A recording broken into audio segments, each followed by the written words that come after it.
Vamos a entonces a abrir nuestras Biblias en la porción que nos toca en esta mañana. Estamos leyendo Apocalipsis y este capítulo es el que los teólogos califican como el más difícil o el capítulo más difícil de la carta más difícil de toda la escritura. ¿Cómo nos acercamos a la escritura? Esta, calificada como difícil, con mucha humildad, con mucha confianza, con mucha seguridad, es la palabra de Dios. Es la palabra de Dios para nosotros, no menos que la palabra de Dios en Deuteronomio, no menos que la palabra de Dios en los evangelios. Esta carta es la palabra de Dios. Entonces seguimos con esa confianza. Es la palabra del Señor para nosotros y confiamos en su promesa. Él dice, bienaventurados todos los que leen esta carta en voz alta. Bienaventurados todos los que la escuchan y felices también los que las guardan en su corazón. Feliz el que la lee, feliz el que la escucha y feliz el que guarda esas palabras en su corazón. Vamos a orar, vamos a pedirle al Señor que nos sostenga y nos dé entendimiento y nos hable en este capítulo 13 de Apocalipsis. Oramos entonces, Padre, nos acercamos otra vez, Señor, entendiendo nuestra incapacidad, entendiendo nuestra limitación. No pretendemos, Señor, tener todos los secretos que solo a ti te ha placido guardar. No pretendemos, Señor, ser los mejores intérpretes habidos y por haber. Pero al mismo tiempo, Señor, nos acercamos con la confianza de que es tu palabra. Entonces, Señor, te rogamos, háblanos en ella. Enséñanos, muéstranos a Cristo glorificado, que podamos adorarlo en esta mañana al escuchar la revelación de tu Hijo. Te lo pedimos, Padre, en su nombre. Amén. Entonces, esta es la revelación de Jesucristo. Y la revelación de Jesucristo debe ser causa de que nuestra adoración sea más intensa. Así como nuestro conocimiento del Hijo, de su obra, de su sacrificio, de su resurrección, de su ascensión, de su obediencia perfecta, de su compasión. Así como conocemos más y más de Él, así también entonces nuestra adoración aumenta. Comenzamos entonces con este ciclo de señales. Vimos nosotros 7 iglesias, vimos 7 sellos, vimos 7 trompetas y ahora veremos aquí 7 señales. La semana pasada, en el capítulo 12, nosotros vimos la historia completa de la iglesia de Cristo. Vimos la encarnación de Cristo, vimos la persecución de Satanás a Cristo, vimos la persecución del dragón a la iglesia y vimos el arrebatamiento de Dios, es decir, la protección del Hijo de Dios por su Padre.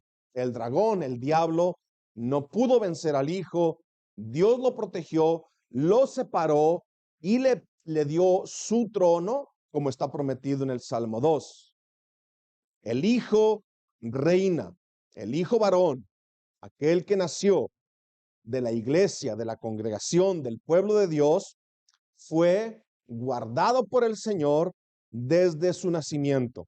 Así que entonces, esto es lo que llamamos el reino inaugurado. El Hijo, al tomar los sellos y abrir los sellos, se da o se declara como único ser digno de reinar y gobernar sobre el trono de David, su padre. ¿Quién fue digno? Uno solo, Cristo Jesús, se sienta en el trono de David su padre. Entonces recordemos pues estos puntos. La mujer dando a luz un hijo varón, que es la iglesia del Antiguo Testamento, el dragón, que es Satanás, y el hijo varón, que es nuestro Señor Jesucristo. La iglesia es perseguida, ella es preservada en el desierto, ¿se recuerdan? 1260 días, es decir, desde que Cristo vino hasta que Cristo regrese, la iglesia será preservada. Ese es el desierto en el que vivimos ahora. todos los días de la peregrinación de la iglesia de Cristo es el desierto a donde el Señor la protege. El apóstol Juan habla así de la iglesia como exiliados, extranjeros, peregrinos. Es decir, somos peregrinos. Este mundo no es nuestro hogar. Buscamos una patria celestial donde gobierna la justicia de Dios. Y esa misma preservación nos recuerda el sustento de Elías en el desierto. ¿Se recuerdan Elías siendo sustentado por los cuervos? Allí Dios lo sustentó. De la misma manera, Dios sustenta a la iglesia. Cuando parece que las cosas van mal, Dios sigue cumpliendo su promesa de sostenerla. El dragón es descrito como un enemigo enfurecido. Cuando no pudo vencer al hijo varón, entonces su furia, dice el capítulo 12, se torna hacia la descendencia de la mujer. ¿Quién es esta descendencia de la mujer? Bueno, el capítulo 12 y versículo 17 dice que son los que guardan los mandamientos de Dios y los que tienen el testimonio de Jesús. ¿Quiénes son estos que persigue Satanás, que son descritos como la simiente de la mujer? Es la iglesia del Nuevo Testamento. Aquí tenemos entonces el resumen de toda la historia de la iglesia en el capítulo 12. El verbo encarnado, el diablo enfurecido, la iglesia perseguida, la iglesia protegida, Cristo coronado. Es un enemigo enfurecido, pero es un enemigo vencido. ¿Qué nos puede hacer? ¿Qué es lo peor que nos puede hacer el enemigo de nuestras almas? Quitarnos la vida. ¿Y qué es quitarnos la vida? Sino entonces ser enviados al cielo. Así que el capítulo 13 sigue narrando, nos sigue describiendo a este dragón que se vuelve o persigue la descendencia de la mujer. Veremos la descripción de su estrategia, cómo lucha contra la iglesia, y veremos que no es diferente que la lucha que comenzó allá en el Edén. Es la misma. Poner en duda, torcer la palabra de Dios, hacernos dudar de que la palabra de Dios es verdadera y mezclarla, aunque sea un poquito, con enseñanzas humanas. Podemos decir entonces, la iglesia de Cristo es la que se aferra a la palabra de Dios y no acepta de ninguna manera enseñanzas de hombres. Esa es la misma estrategia que sigue usando ahora en este mismo día. ¿Cuál es su estrategia? ¿Cómo lucha Satanás contra la iglesia? Engañando con una copia falsa de lo que es Dios. El enemigo trata de imitar, es decir, Dios levanta un pastor celoso de la verdad y el diablo pone 10 alrededor que casi dicen la verdad. Y se necesita mucha sabiduría para hacer una diferencia entre lo falso y lo verdadero. El enemigo sabe que Dios nos creó siendo adoradores y ahora les provee algo para que adoren, pero no es Dios. Las religiones del mundo se puede decir que adoran al demonio, es decir, en lo que ellos creen que adoran a Dios, en realidad, detrás de su religión está Satanás. Esta es la doctrina de demonios, como le dice Pablo a Timoteo. Cosas sencillas como, no comas de esto, no comas de aquello, no te cases. Esas, dice Pablo, son doctrinas de demonios. Primera de Corintios 10:20 dice así: antes os digo que lo que los gentiles sacrifican, a los demonios los sacrifican y no a Dios. Y no quiero que vosotros os hagáis partícipes con los demonios. Y eso es lo que se trata este capítulo 13. Los poderes del mundo, las religiones del mundo contra Cristo y contra su iglesia. Y con esto en mente, vayamos entonces a nuestra porción de las Escrituras. Capítulo 13 de Apocalipsis. Abran sus Biblias conmigo en el capítulo 13 de Apocalipsis y veamos la primera parte con esta encabezado: el dragón y la bestia que sube del mar, del 1 al 10. El dragón, ¿quién es el dragón? El diablo, Satanás, la serpiente antigua, según el capítulo 12. En esta parte vemos al dragón y ahora tenemos un ayudante nuevo, una bestia que sube del mar. Vamos a leerlo entonces así. Dice en la Reina Valera: me paré sobre la arena del mar. En la Biblia de las Américas dice que fue el dragón el que se paró allí junto a la arena del mar. Y vi subir del mar una bestia que tenía 7 cabezas y 10 cuernos, y en sus cuernos 10 diademas, y sobre sus cabezas un nombre blasfemo. Y la bestia que vi era semejante a un leopardo, y sus pies como de oso, y su boca como de león. Y el dragón le dio su poder y su trono y grande autoridad. Y vi una de sus cabezas como herida de muerte, pero su herida mortal fue sanada. Y se maravilló toda la tierra en pos de la bestia. Y adoraron al dragón que había dado autoridad a la bestia, y adoraron a la bestia diciendo: ¿quién como la bestia? ¿Quién podrá luchar contra ella? También se le dio boca que hablaba grandes cosas y blasfemias, y se le dio autoridad para actuar 42 meses. Y abrió su boca en blasfemias contra Dios, para blasfemar de su nombre, de su tabernáculo y de los que moran en el cielo.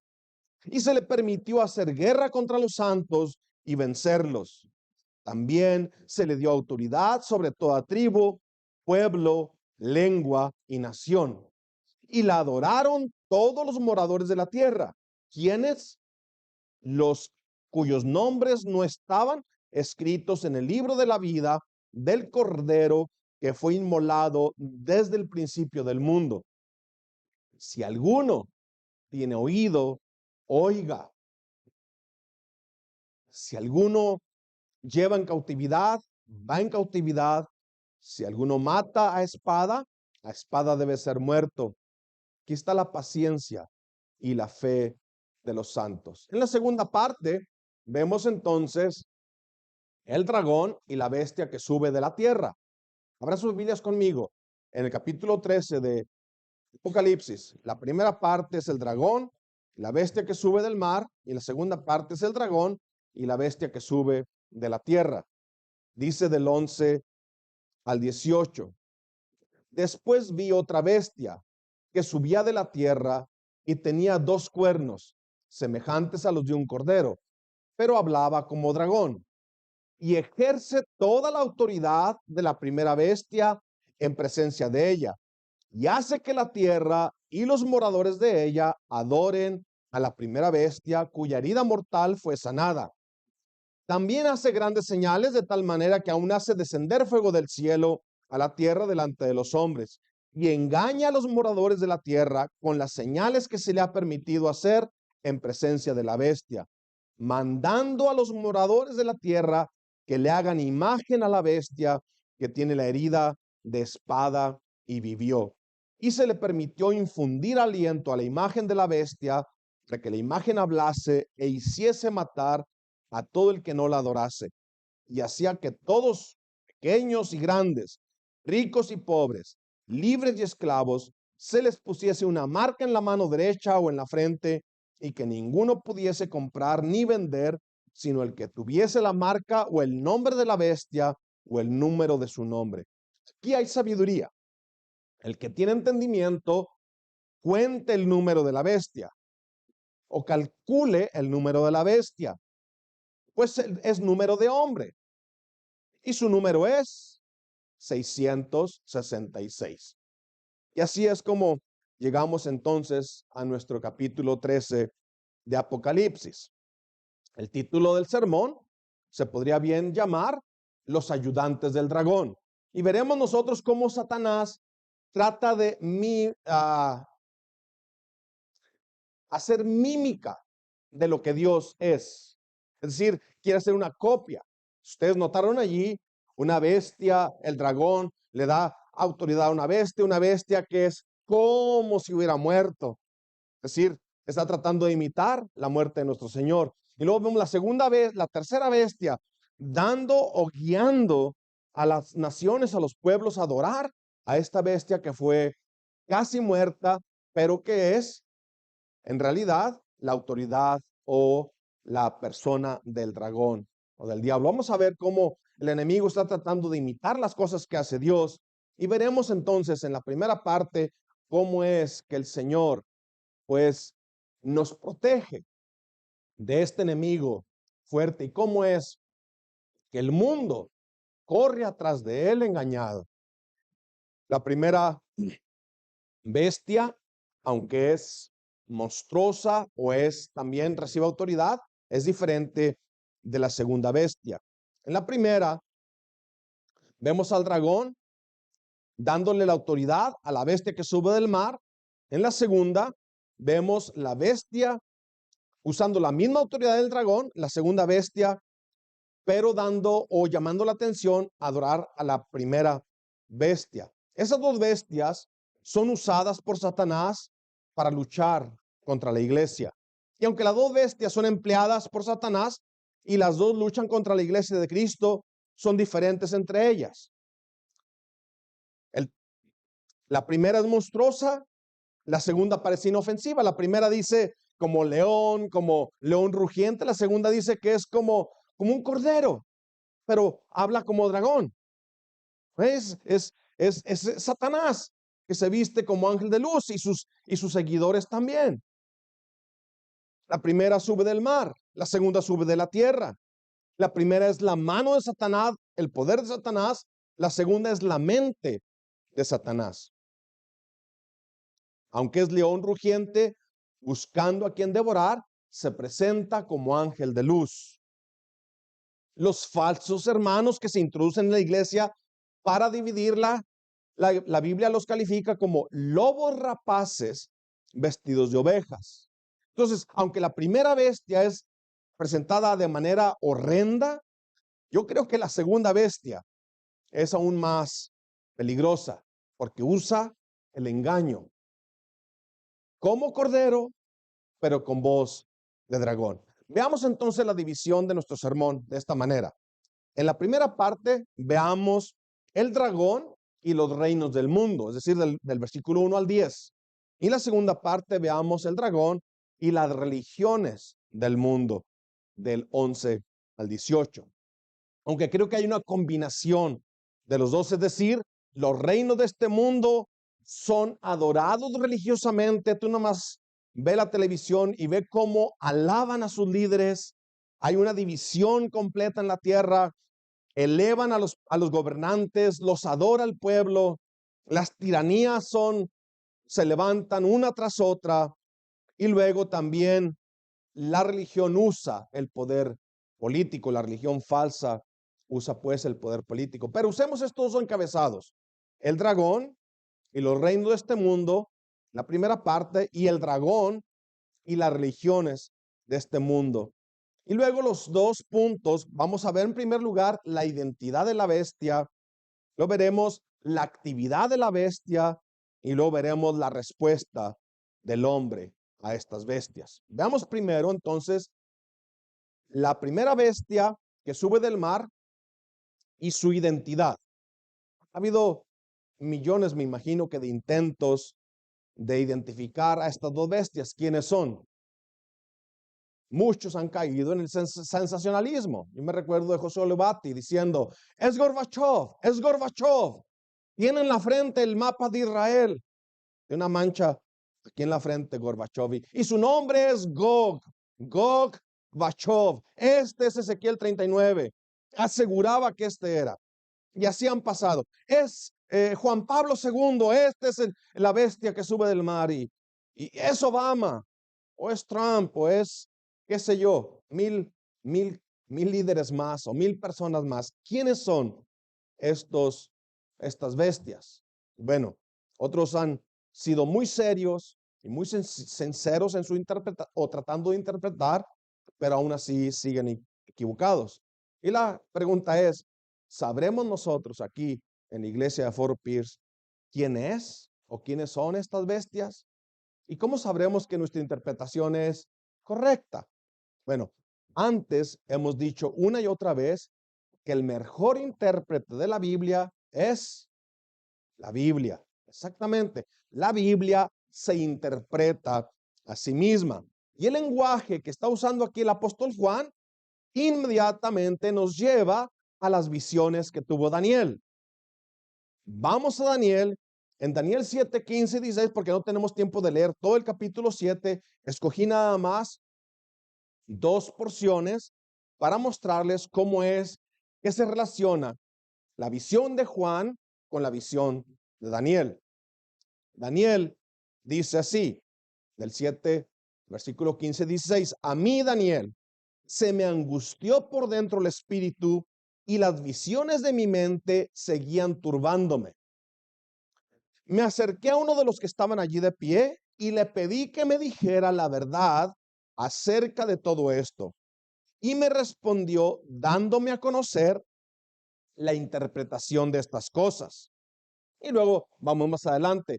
¿Cuál es la interpretación de las visiones que tenía Daniel, de los cuernos, de las cabezas y todo esto? Dice Daniel 7, 23 y el 28, del 23 al 28.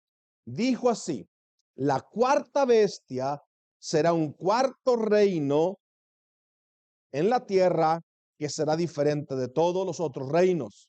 Devorará toda la tierra, la hollará y la desmenuzará. Y los 10 cuernos de este reino son 10 reyes que se levantarán. Y otro se levantará después de ellos. Él será diferente de los anteriores y subyugará a 3 reyes. Y él proferirá palabras contra el Altísimo y afligirá a los santos del Altísimo e intentará cambiar los tiempos y la ley, y les serán entregados en sus manos por un tiempo, por tiempos y por medio tiempo, es decir, 1260 días.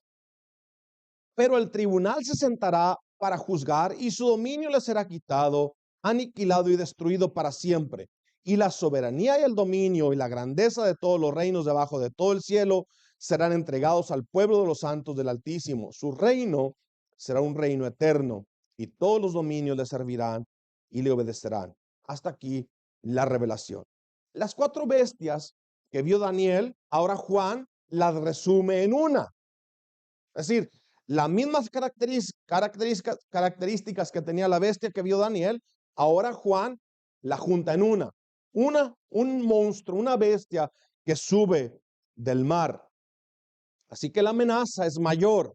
La ira del dragón aumenta, así como el día del Señor se acerca.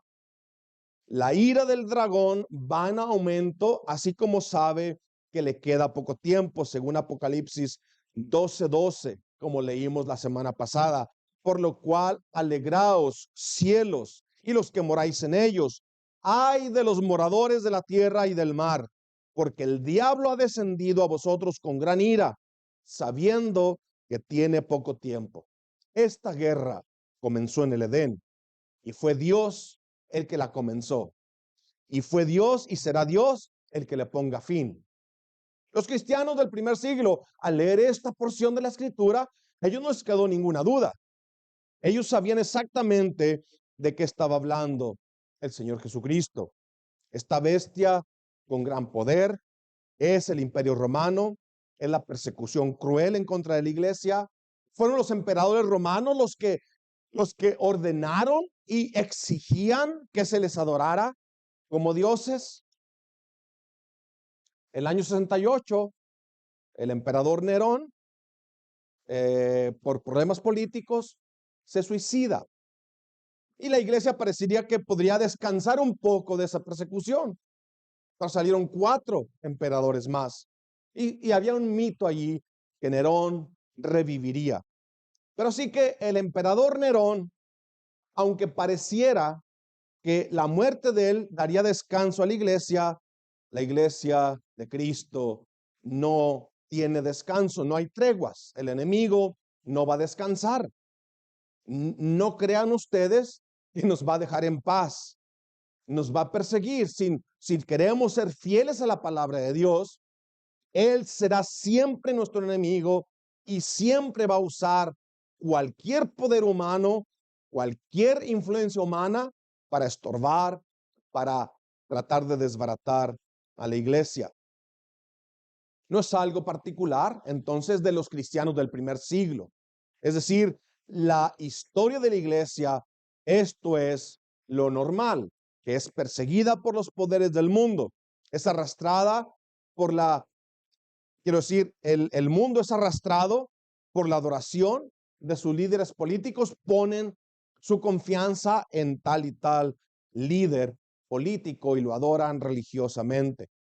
En el tiempo de Israel fue Siria, fue Babilonia, fue Persia, fue Grecia, fue Roma, y así uno tras otro se levantan contra la iglesia de todos los tiempos. En nuestros tiempos es China, los países árabes, y ahora en el occidente parece que se está levantando una gran persecución en contra de las iglesias. Es decir, las iglesias que se quieran sostener con la verdad. Porque ahora con la ideología de género hemos visto una y otra dando de sí y cayendo. Para no ser perseguidas, adoptan la nueva idea de que un hombre puede ser mujer y una mujer puede ser hombre. Para que no les cierren las puertas, para que no los metan a la cárcel, dan de sí. Empiezan a rodearle, no confrontan el pecado con la realidad. Entonces, cuando un gobierno perseguidor de la iglesia desaparece, como que pareciera que muere, otro se levanta en su lugar. El mundo piensa así: si tan solo este o aquel sale de presidente, ahora sí vamos a tener descanso. La iglesia de Cristo no tiene descanso. El enemigo no la va a dejar. Y creo que el peligro más grande es cuando la iglesia está confiada. La realidad entonces es que la iglesia de Cristo siempre será perseguida. ¿Qué representa la bestia que sube del mar? Según Daniel, los reyes de la tierra. Según la visión de Daniel, ¿qué representa la bestia que sube del mar? ¿Qué representa el mar de donde sale la bestia? Bueno, según Apocalipsis 17:15, dice: las aguas que has visto donde la ramera se sienta son pueblos, muchedumbres, naciones y lenguas. La identidad de la bestia que sube del mar son los reinos de este mundo, y la multitud que está atrás de ellos es las que lo adoran, es decir, pueblos, muchedumbres, naciones y lenguas. La iglesia de Cristo pareciera un puntito en una inmensidad de gentes. Esos pueblos, esas muchedumbres, esas naciones, lenguas, son a las que el Señor nos ha enviado con el mensaje de una libertad total en Cristo. Estas muchedumbres, naciones y lenguas son esclavos de Satanás. Y allí es donde nosotros tenemos que ir. Allí es donde está la actividad demoníaca. Ahí vamos. Allí está la actividad de Satanás. Le dice a la iglesia en Esmirna: yo sé dónde estás, donde tiene el trono Satanás. ¿Dónde gobierna Satanás? En el mundo. ¿Dónde vivimos nosotros? Adentro de ese mundo. ¿A quién tenemos que hablarles? A esas mismas personas que viven prisioneras de Satanás. Veamos entonces, vemos la identidad de la bestia. Ahora veamos la actividad de la bestia. El apóstol fue preparado para esta visión por el ángel, aquel gran ángel del capítulo 10. ¿Se recuerdan? ¿Dónde estaba el ángel? Con un pie, el pie derecho sobre el mar, el pie izquierdo sobre la tierra. Aquel ángel le muestra a Juan que aunque las apariencias pudieran hacernos pensar que el que gobierna es Satanás, el ángel, el gran ángel, le muestra a Juan que tanto el mar como la tierra le pertenecen a nuestro Dios, no a Satanás, no a los imperios, no a los gobiernos de este mundo, a nuestro Señor. cada presidente de cada nación están cumpliendo exactamente la voluntad de Dios. Y la iglesia de Cristo, entre más oscuro se torna el ambiente, la iglesia de Cristo brilla más. Ese es el desierto donde vivimos. Ese es el desierto donde somos preservados por el Señor, donde tiene su trono Satanás. Veamos entonces los versículos 5 y 6 de Apocalipsis 13 y veamos cómo describe el lenguaje de esta bestia.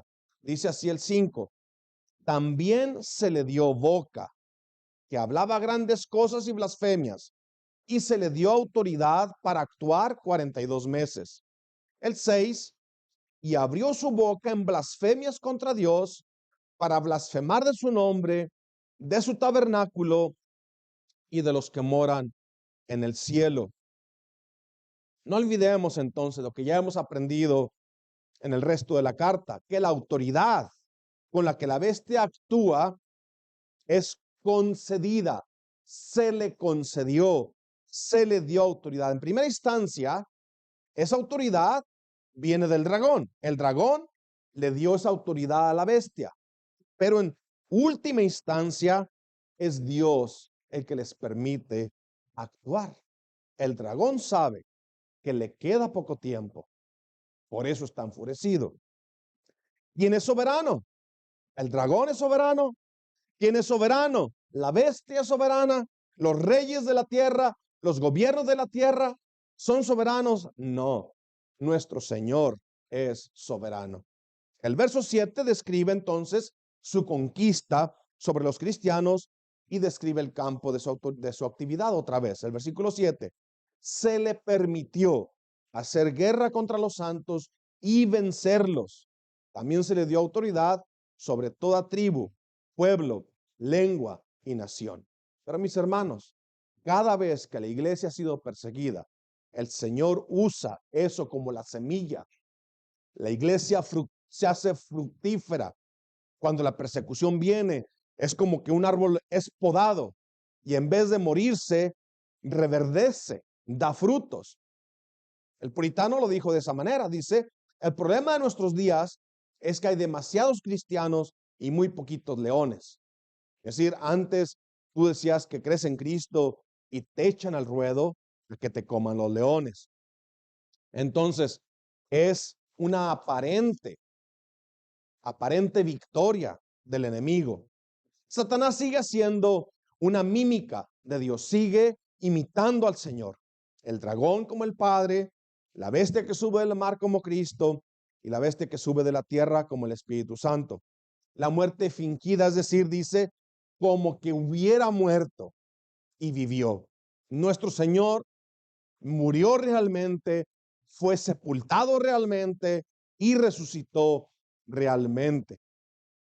¿Quién es semejante a la bestia? Se asombra el mundo. ¿Quién es semejante a la bestia? ¿Y quién puede luchar contra ella? Es decir, demanda una adoración similar al que el pueblo de Dios le ofrece a Dios. La adoración que se le ofrece a la bestia es una parodia, un teatro de la adoración a nuestro Dios. Isaías 15:11. El pueblo del Señor canta, alaba, proclama y dice, ¿quién como tú entre los dioses, oh Señor? ¿Quién como tú, majestuoso en santidad, temible en las alabanzas, haciendo maravillas? ¿Quién adora al dragón? Y llegamos a nuestra última descripción de la bestia que sube del mar. Vimos la identidad, vimos la actividad, y ahora veamos la respuesta de la gente. ¿Quién adora al dragón? Bueno, dice el versículo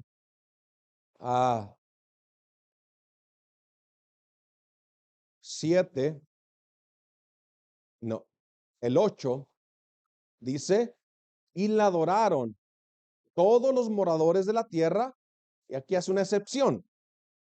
¿Quiénes son los moradores de la tierra? Los incrédulos, los que no quieren venir a Cristo. Y dice, La adoraron todos los moradores de la tierra cuyos nombres no estaban escritos en el libro de la vida del Cordero que fue inmolado desde el principio del mundo. Y aquí Juan, para dejar bien fundamentado, bien claro, sin que te quede ninguna duda, ¿quién tiene el poder real? ¿Quién en realidad gobierna? El poder que al mundo le parece débil, el poder que al mundo le parece locura. Es en este poder y en esta frase que el apóstol Juan nos da teología pura. Podríamos decir la médula de la teología, el centro del evangelio, el centro de la verdad. El apóstol Pablo en esta frase define quién tiene el poder. Y dice él, el Cordero que fue inmolado desde la eternidad. Guarda esas palabras en su corazón. Así, el apóstol da una expresión máxima de la revelación de Jesucristo. Cuando el mundo, el enemigo, el dragón, la bestia, los reyes, los gobernantes, las religiones, todas se unen en contra de Cristo, Juan dice, Él es el Cordero de Dios, inmolado o sacrificado desde antes de la fundación del mundo. Porque aunque el Cordero fue muerto o asesinado o perseguido en un momento específico de la historia, en el reinado de los Césares, lo que el emperador romano y su ejército no sabían era que la muerte de Cristo había sido ordenada desde la eternidad por Dios. Y ellos estaban siendo nada más instrumentos en la obra que Dios mismo había preparado. El corazón del evangelio tiene esta realidad. Ese es el corazón del evangelio, que el creador de todo es también el redentor de su pueblo. Para el mundo entero, Dios es creador, pero para nosotros es creador y redentor. Ese momento en la historia de la humanidad, cuando Cristo va a la cruz, fue anunciado en el huerto del Edén. Y fue cumplido en el primer siglo, cuando Cristo en la cruz del Calvario clama, está acabado. Consumado es. It is finished en inglés. Se acabó. El pago es completo, el rescate es pagado, el pueblo de Dios vive seguro. Vive seguro en medio de la persecución y de la controversia y de la tribulación. Versículo 9. Si alguno tiene oído, oiga, oiga. Es como un ruego. Oye la palabra de Dios. Este es el evangelio.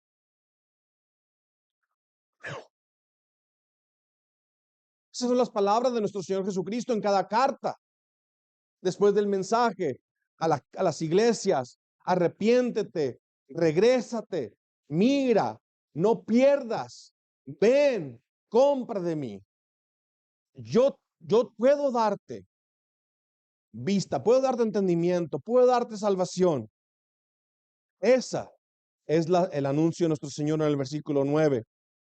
Si alguno es destinado a la cautividad, dice el versículo 10, a la cautividad va. Y si alguno ha de morir, a espada ha de morir. El apóstol toma entonces estas palabras del apóstol Jeremías, al pueblo que iría cautivo a Babilonia.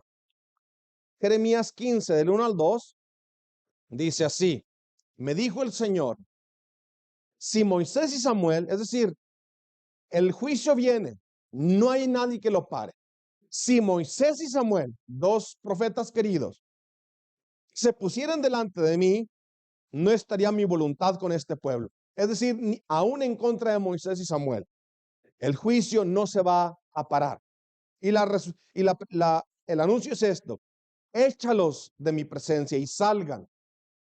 Y si te preguntaren, ¿a dónde saldremos? Les dirás, así ha dicho el Señor, el que a muerte, el que a espada, el que a hambre, y el que a cautiverio. Ahora, el apóstol Juan la resume nada más en dos. El apóstol Juan Hace dos grupos, el apóstol Jeremías, el profeta, nos da 4, el apóstol Juan nos da 2, los cautivos y los que morirían a espada. Con esas palabras termina su descripción del poder del imperio romano. Ese es el fin de de la bestia que sube del mar.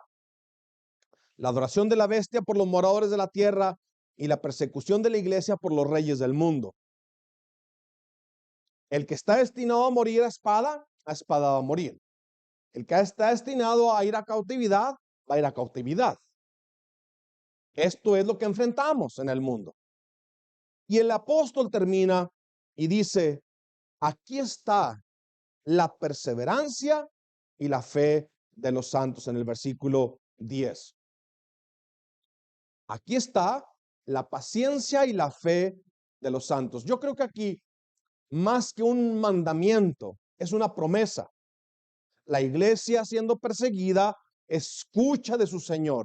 Yo te voy a guardar. Yo te voy a guardar. Satanás te ha pedido para zarandearte como a trigo, pero ten ánimo. Yo he rogado al Padre por ti que tu fe no falte.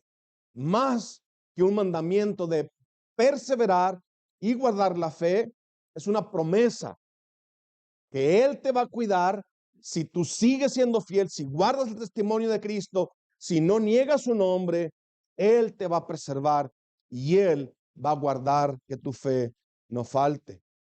Veamos entonces, por último, ya más rápido, la bestia que sube de la tierra. Veamos igual en las tres formas: su identidad, su actividad y la respuesta de la gente.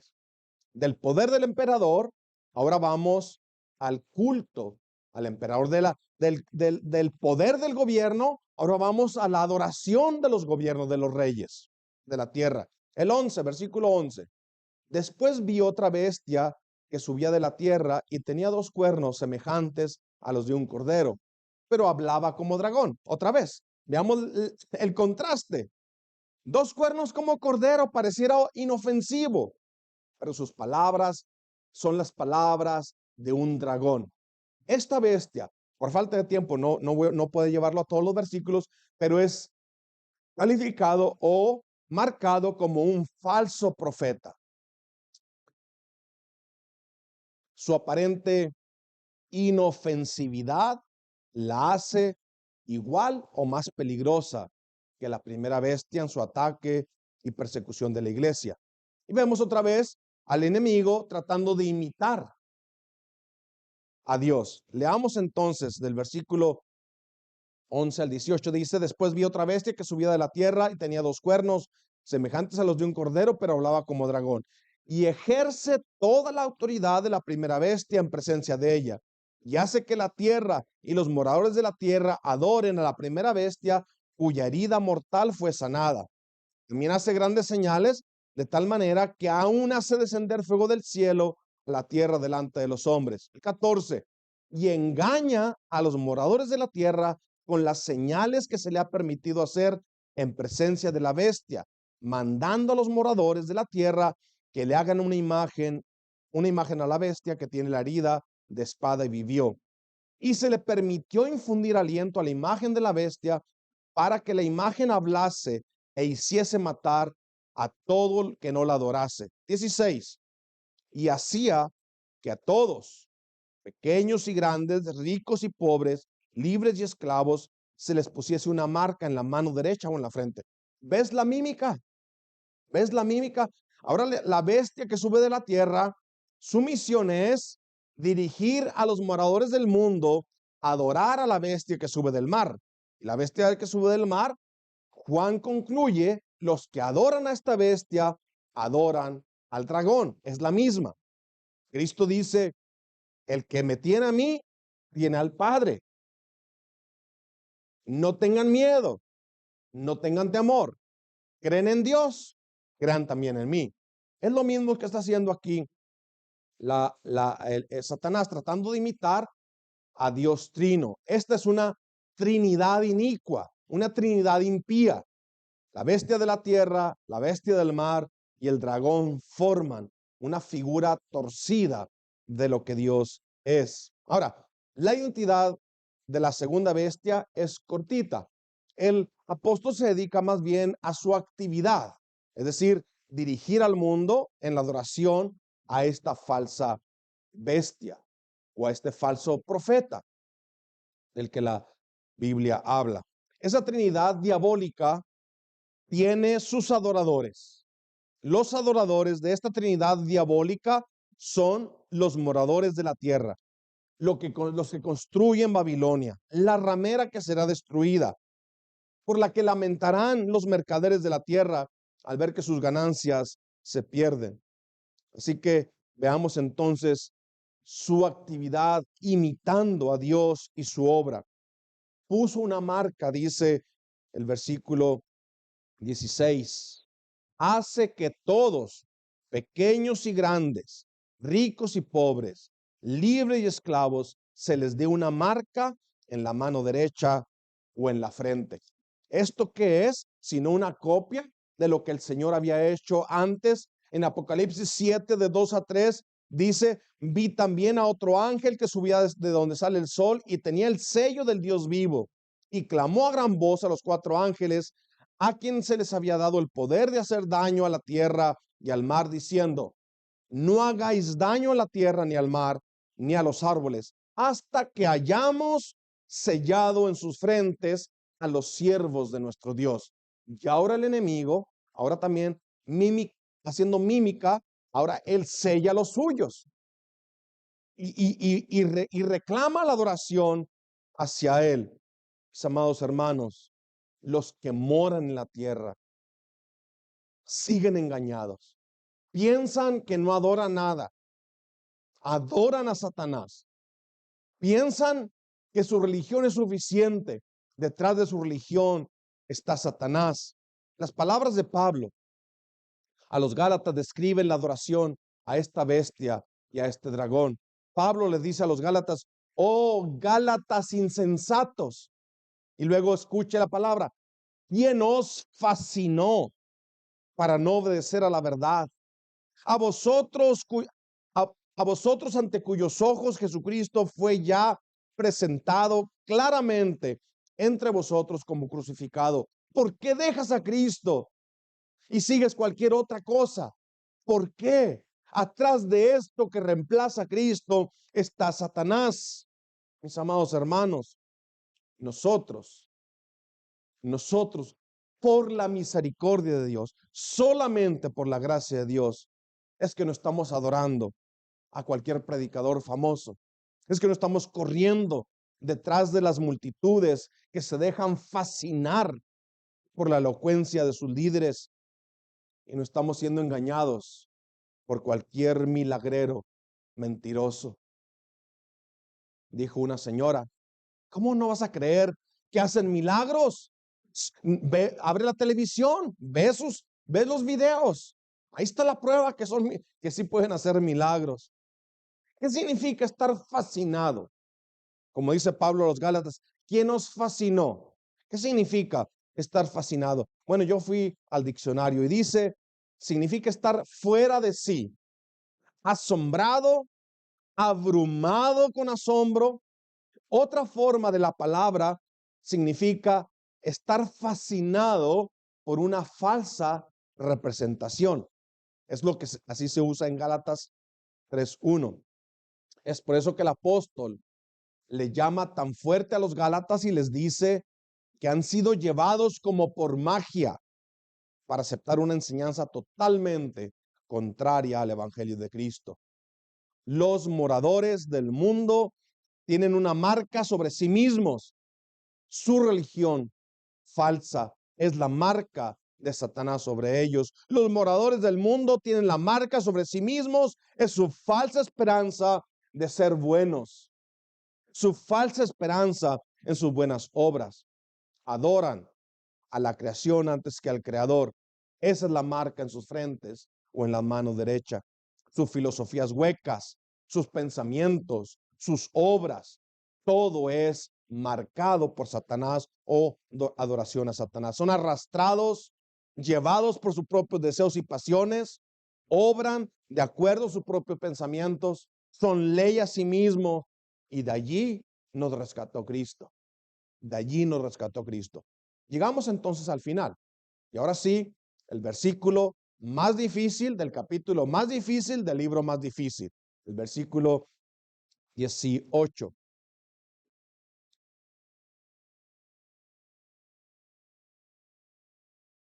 El contexto del versículo 17, es decir, hay una marca. Esta marca impide que puedan hacer negocios. Y dice el nombre de la bestia o el número de su nombre, que ninguno pudiese comprar ni vender, sino solo el que tuviese la marca o el nombre de la bestia o el número de su nombre. Aquí hay sabiduría. El que tiene entendimiento cuenta el número de la bestia, pues el número es de hombre y su número es 666. ¿Qué es el 666? ¿Qué representa? Bueno, he escuchado toda clase de interpretaciones, desde las más locas hasta las más sofisticadas. Es, por ejemplo, dijeron muchos, el código de barra en los productos que compras en la tienda. Ahí cuando pasas la maquinita así que hace pip, pip, ahí está. Esos números, si los divides, da 666. Es el chip que Elon Musk está tratando de poner en el cerebro de la gente para manejar los pensamientos y hacer transacciones con poner la palma de la mano. Es la señal de la cruz que hacen los católicos. Más, ahí está, mira, el 6 y luego 1, 2, 3. Ahí está el 666. Son las tarjetas de crédito. Son unas cuantas de las que yo he escuchado, entre miles y miles, de que se han dicho que son el 666. Pero ahí dice, aquí hay sabiduría y el que entiende entendimiento cuente el número de la bestia, pues es número de hombre y su número es 666. Si no nos salimos del contexto, es decir, si vamos a la imitación que hace Satanás de Dios, el número es número de hombre, no de Dios. Ni el dragón es Dios, ni la bestia que sube del mar es Dios, ni la bestia que sube de la tierra es Dios. Son solo criaturas. Dios es 7, 7, 7, perfecto en santidad, perfecto en justicia. El dragón, la bestia del mar y la bestia de la tierra son solo criaturas. Y por más que intente usurpar la gloria de Dios, por más que intente imitar a Dios, Dios seguirá siendo solo. Él seguirá siendo una criatura frágil que aún se revela en contra de su creador y usa la misma fuerza que el creador le da para rebelarse contra él. Satanás es criatura. Los hombres son criaturas. Los falsos maestros son solo eso, criaturas. Nunca, jamás llegarán a ser dioses. Escúchame tú, por favor, que no has creído. Por más que te niegues a adorar a Dios, vives porque Dios te deja vivir. Escúchame tú que no has venido a Cristo. Por más que cierres tus ojos a la realidad, te sostienes porque Él te sustenta. El momento en que Él quite el aliento de tu nariz, en ese momento dejas de vivir y tendrás que enfrentarlo a Él cara a cara. Llegarás a la eternidad blasfemando el nombre de Dios y su morada. Llegarás a la eternidad a enfrentar el juicio. O llegarás a la eternidad adorando, confesando, adorando a Dios delante de su trono, escuchando la bienvenida del Padre a ese lugar glorioso donde el pecado no tendrá más lugar, donde la adoración es perfecta y los redimidos adoran a su Creador y su Redentor. Ven a Cristo hoy mismo. Ven a Cristo hoy. Vamos a orar. Gracias, Padre, por esta lectura. Gracias por el capítulo 13 de Apocalipsis y la prueba final, Señor, que tú eres Rey soberano.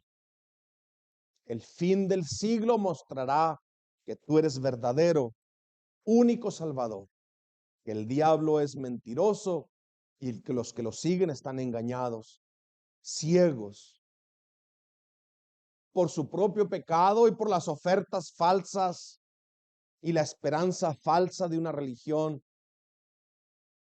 que no les alcanzará para ser perdonados ni justificados.